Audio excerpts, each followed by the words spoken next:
Petromite presents the Heritage Radio Theater.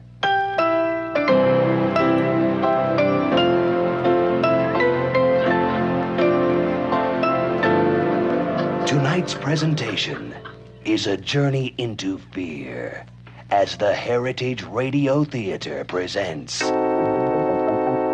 Tarzan.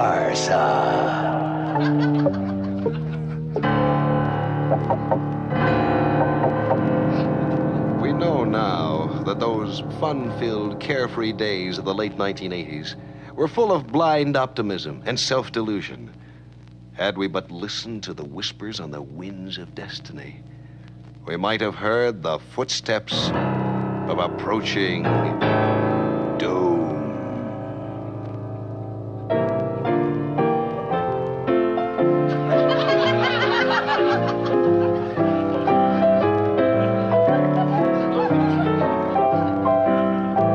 We interrupt this program to bring you the following news bulletin. Spokesmen for Tar Sands Development Corporation have admitted to detonating 6 nuclear devices buried deep underground in an attempt to free larger stores of oil trapped in the sands. One spokesman is reported to have said, "Wowee, we're up to our tookuses in the stuff." We go now to the CWBS Action Radio Mobile and David Childs. This is David Childs for the CWBS Action Radio Mobile. We are here on the site of the Tar Sands Corporation test explosions. Actually, we're not directly at the site, as roadblocks and armed soldiers are preventing us from getting any closer than about 12 kilometers. Despite the air of business-like activity, there seems to be a feeling of unvoiced concern, a tenseness. We have been unable to reestablish any sort of contact with the test site for some time now. Just a minute. There's Professor Alf van Lugen, the head of the project. Perhaps we can get him to speak with us. Professor Van Lugen, Professor, could you speak with our CWBS radio audience? Well, sure thing, young fella. Professor, can you tell us exactly what is happening out there at the test site? Well, we had an unexpected exuberance in the internal expansion section of the 6 substrata fission devices, and this caused an advanced degree of liquefaction in the test material, resulting in rapid vertical movement in all sectors. Now, current status is one of increased output and overabundance of depth. Also, all areas report total project is currently into a negative fixed mode and is displaying omnidirectional, uniformly increasing velocity aspects. Thank you for clearing that up for us, Professor Van Lugen. Well, son, if you don't ask questions, how you gonna learn anything? Besides, Suzuki and Sagan ain't the only 2 eggheads that can talk to the common folks. Yes, sir. Thank you, sir. We now return you to our main transmitter.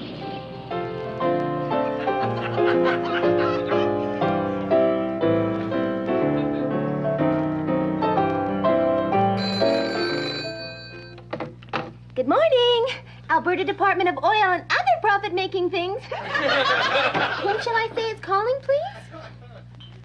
The federal government who? Oh, that federal government. One moment, please. Sir, it's them again. Well, actually, it's him again. I don't know, sir. He wouldn't say. Yes, sir. Thank you for holding, and I sincerely hope you enjoyed our musical selections. The minister will take your call now. Oh, and a pleasant sacre bleu to you, too, as well, sir. Mark, how's it going? How's his nibs? Good, good. Old Blue Eyes? Oh, he's okay. I think this whole oil thing's starting to get him down, though. He's really been short with everybody lately. A little Western humor there, Mark. Like the Tex Ritter tunes on the phone. What can I do for you, Mark? Oh, you heard about it, yeah? Oh, registered that high, eh? Hope we didn't break anything. Oh, partially successful. Yeah, a little more than we were getting, yes, yes. Well, I don't think numbers are all that important. Do you, Mark? You do? Well, okay. 175 million barrels an hour. That's right, an hour. You want us to shut it off until we can agree on a price? You gotta be kidding. We can't even find Fort McMurray anymore. Yeah, that fast, Mark. Well, there is one bright spot here, Mark. You remember that fuel oil pipeline you folks have been wanting? Well, I don't think we have to worry about that anymore. Right. just leave your basement windows open. This is David Childs for CWBS Action Radio. I am standing on a low hill, overlooking what was once a pitiful, rock-infested, sterile piece of land that belonged to the man standing next to me. A proud man, a good man, Nestor Pister. Nestor, can you describe for us the condition of your farm at this moment? Son of my gun, Sonny. It looked like 3 years ago when 500-gallon my homemade choke cherry wine was exploded. We had it 150,000 drunk gopher all over the place. Fun as hell when they got it drunk. Was dance and sing, was chase their tail, was have hell of a good time. I never seen like that in my life. And when the pigs, they start to drink. Talk about marionation pork chops. Oh, boy, I tell you true, we got some fun that time, but I don't know. It don't smell like my choke cherry wine. I don't see no gopher come from home. Look, pigs start to run, son of a gun. What's that? What's that noise?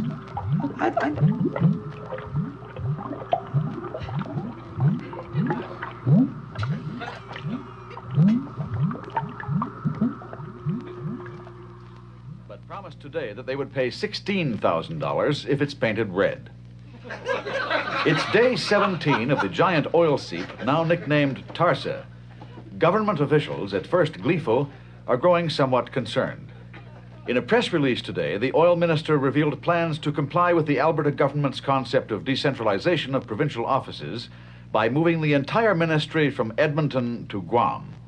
Latest reports on the progress of the giant inland oil slick show it to be moving outward from the tar sand area and engulfing the surrounding countryside.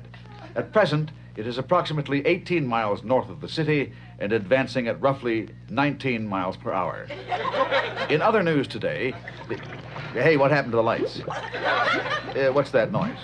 Abe, is that you? Abe, come on, Abe, quit fooling around. I'm on the air, man.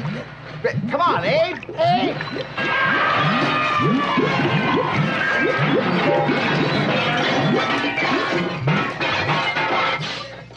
This is Brad Lipke from the CLNG News Desk in Saskatoon. It has just been confirmed by the Saskatchewan Wheat Pool elevator operator in Frenchman Butte, Merlin Ogilvie, that the monster Tarsa has crossed the Alberta-Saskatchewan border and is headed this way. For days now, streams of refugees from the once prosperous province have been jamming the highways on their way east.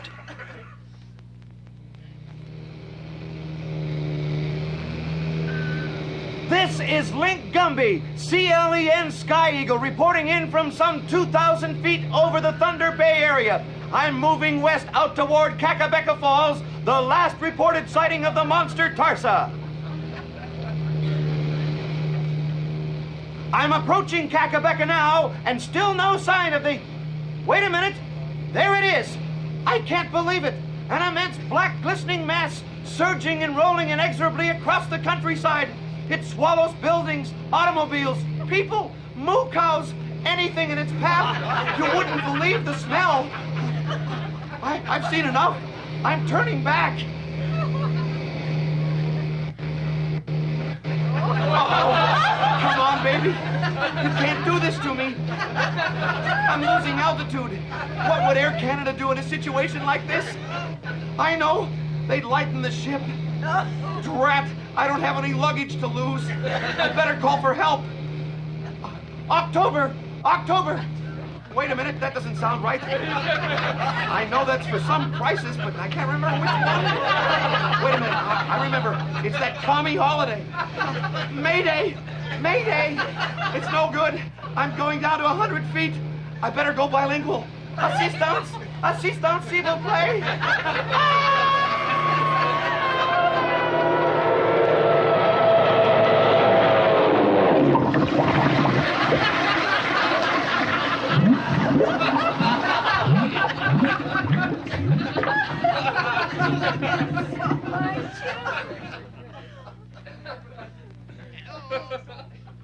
Small airplane piloting person? Are you up there? Hello? This is J. Paul McCorkindale, Toronto News Radio. We take you now live to Perry Sound and local farm reporter Charlie Farquarson. And this is your local eyewitness newscaster, Charlie Farquarson. And the only news round about my parts is that danged oil seeping past my driving shed. The wife's been telling me about that crankcase leak on the old Studebaker ever since, I don't know. Wait a minute, Billy. She ain't coming from your driving shed. She's coming from your behind of your driving shed. I found a field, but won't draw nothing. Why, Hinkers, oil. Maybe Belita won't have to buy no more Lotto Canada tickets. But how can that oil seepage come from my land, which is nothing but a lot of pre-Cambrian schist? You mean us Ontarians is finally getting our schist together? Well, she's lapping around my knees now. And what's that piece of sludge coming towards me, looking like your creature from your Black Lagoons? Oh, my God, it's Belita, the wife of the former sweetheart. Listen, Belita, we're rich. If I can never get you cleaned off. Rich beyond the dreams of Ava Rice. It means we don't have to move to your cousins in left britches. I know, girl, your heart's too full. And so is your breadbasket from the sound of it. Well, we always wanted to be rich, but now we're up to our pits in it. Belita, we finally found the gold brick road, and you're married to the Wizard of Ooze. They never told me I'd have to swallow the stuff. Charlie Farquharson, signing off before he fills up. Take it away. Let's hear what one of them Quebecers slickers thinks. Remy Lesage. This is René Lesage speaking to you from the roof of the Hotel Saint-Jacques in downtown Montreal. In the distance, I can see the Tarsus monster approaching. If there are any Westerners still alive to hear me, I want you to know this don't impress us at all. You and your nouveau riche Texas Hopalong Cassidy mentalities. All we wanted from you was a little pipeline, one highly round pipeline no one would hardly notice. But oh no. That was elegance beyond your Slim Whitman understanding, you insensitive, leather-eating cattle pokers. And don't think for 1 minute we are going to pay for any of this. You did it. You clean it up. Even Bravo. Hey, Louis, you idiot. Move this soundtrack or that thing will cut us up.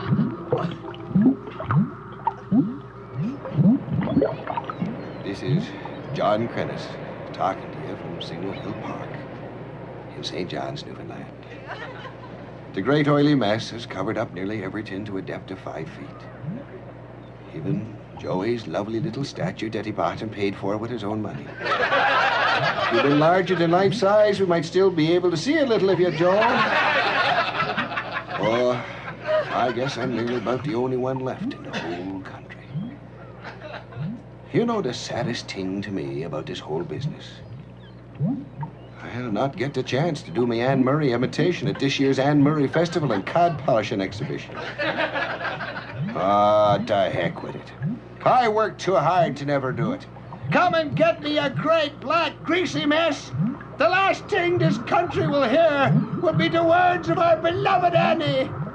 Oh, spread your tiny wings!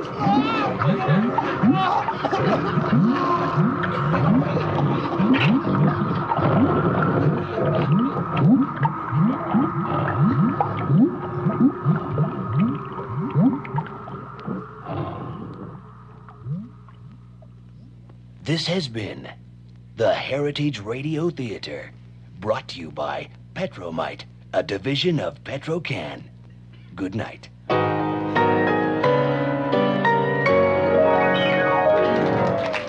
that a wrap, Tom? That's it, Cat. Thank you very much. That's a wrap. Good night, everybody. Oh, boy, my God, that's over.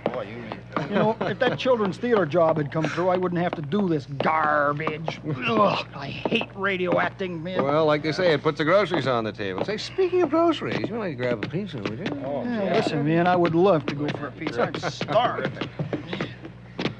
Can you imagine anybody with the intelligence of at least a medium-sized cabbage sitting and listening to that entire thing? So change your name and no one will ever know you did it, right? You know, that's worth considering. You know, if I was... Whoop! Hey, man, you okay? Yeah, I'm all right. I just stepped in something, Oh, look, man, it's all over my shoes. Wow, what a mess. Here on my coat. That must have been a St. Bernard. Hey, man, that's no St. Bernard. Not unless he's dropped his oil pan. Huh? Look, it's oil, and it's over there. And there. What is that, man? My God, it's all over everything. Oh, this cannot be happening to me, no. man. There it is.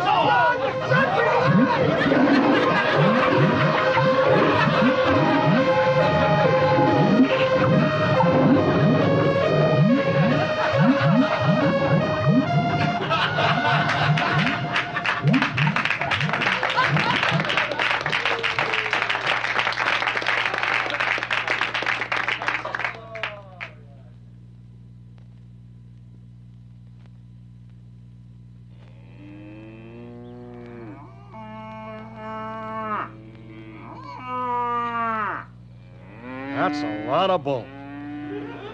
Sure, that's prime Alberta bull, Charlie. How'd you know my name? Yes, bull name you son of a gun. Charlie Pister #1. God, I wish the wife could see this fella. She's busy showing her calves in the main ring. Yeah, you son of a gun. I was bringing this bull all the way to Toronto Winter Fair for even up all the bull Toronto was straws all those years. Oh, yeah? Where are you from? Wagreville. Wagrantville? What are you, as a gypsy? I'm Canadian like you. Yeah, but you talk funny. You wouldn't be one of them ukulele Iranians. What I look at like to you? Did I told you cockamamie? Anyway, where are you from? Middle East? Parry Sound, Ontario. Ontario, that's Middle East. A place to stand with no place to go. The biggest half-nuts province in this country.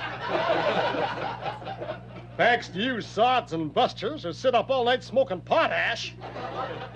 What about you, dirty wasp? We ain't dirty, and don't you call us wasp, cabbage head. We're Anglican saxophones. That's right, eh? Well, to me, you are at WASP. W-A-S-P. WASP. White anti-sexual Protestant. And we got that heavy danger fly swatter for you, WASP, let me tell you. Listen, you dookie bore strip farmer. Don't you duke my boar. For a year you was freight raped us. All you big bay windows on the street over there to Toronto.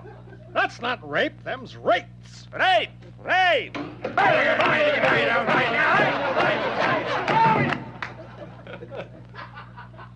Listen, we better move along a bit and keep your voice down. You're not home pig calling now.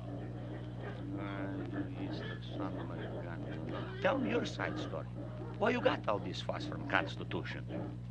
That's a big boar. Boar? You don't see that spare six-pack brazier was hanging down from her belly?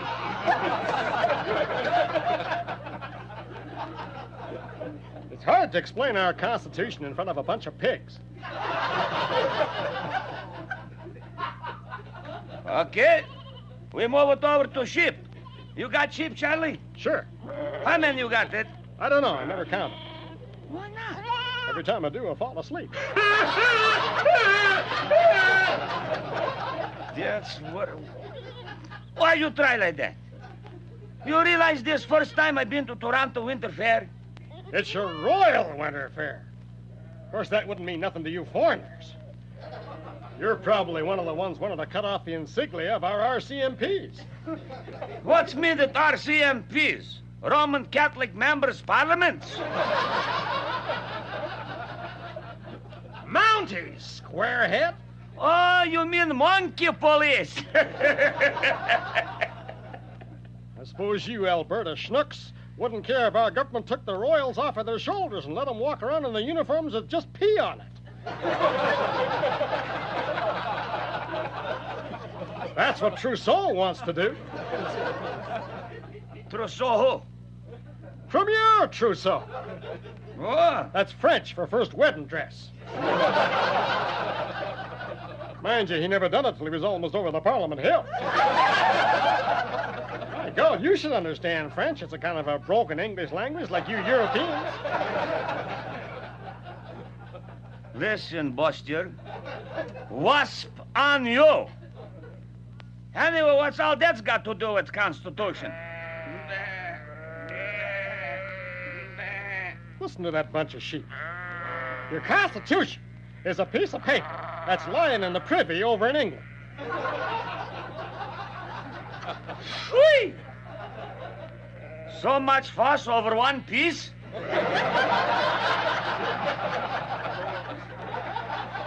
Search me why, but everybody's been over to England presenting their briefs to that Prime Minister Snatcher.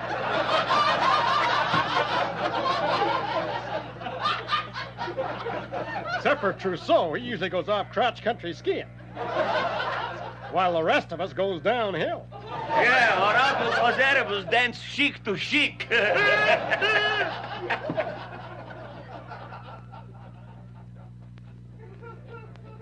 You wait. We're gonna shove it Corking Junction up that fella till he sing it like Supremes. Oh, you're one of them Westerners as is stampede off. That's right, or my name isn't Nestor Pister. Well, what do you got to complain about, Nasty Pister? Oh, you guys got all the money. And you keeps it to yourselves in that hernia stage fund. How many times I got telling you? Harry stage. Harry stage. Yeah? Have you tried lifting it? Lift it? Lift it? You guys try to do that all the time. Well, my God, why not? In 3 years, it'll be big enough to pay off our national deficit. What's mean a deficit? It's something you got left over after you got nothing left. But you cowboys don't care. Not cowboy. Plowboy. Sure, you'd plow us under and leave us all flat on our Peter can. Don't you was talking to me about that? All those oil typhoon Calgary went down Ottawa, talk Turkey. They don't trust that Frenchie with big nose. Who? Lalonde. You mean the minister with all that energy to mind our resources? What's that smell? Well, you know what they say, Lalonde is strong.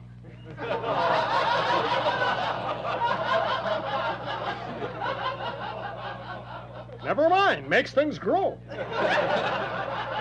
Not by all those oil typhoon Calgary. They wouldn't stand next to that Lalonde washroom, let me tell you. Why not? Because if that big nose sees you got it something good running for you, that sucker gonna turn around and try to nationalize it.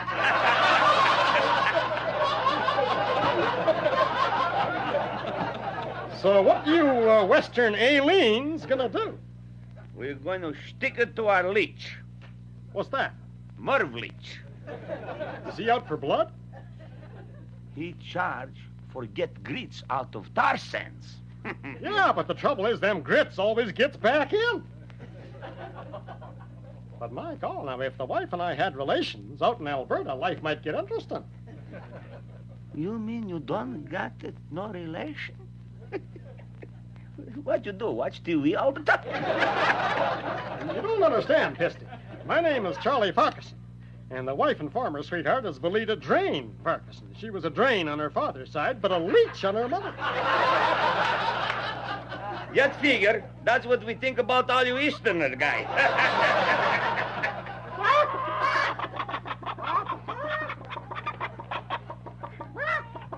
Oh, what a bunch of chickens. Listen, you bandy-leg, horny little cock up your walk. It's you Westerners is the ones is being drained and leached by them multinational oily companies. You might as well be singing that other anthem below your 49th parallel of platitudes. My country, what's it to you? Ha! What you talking about? Just because we don't got it oil don't mean we don't got it loyal. You're just waiting to sell our country to the Yanks before the Japanese moves in and rents us to the Arabs.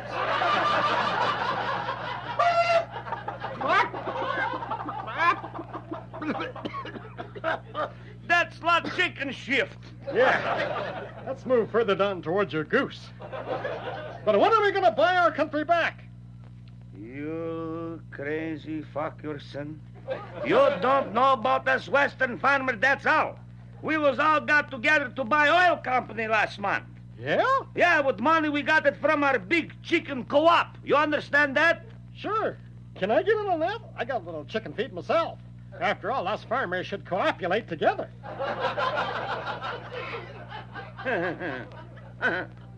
Okay, Farquarson.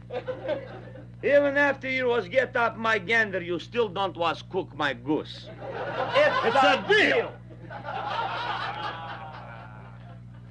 Honest to God, why we fight for like this all the time in Canada?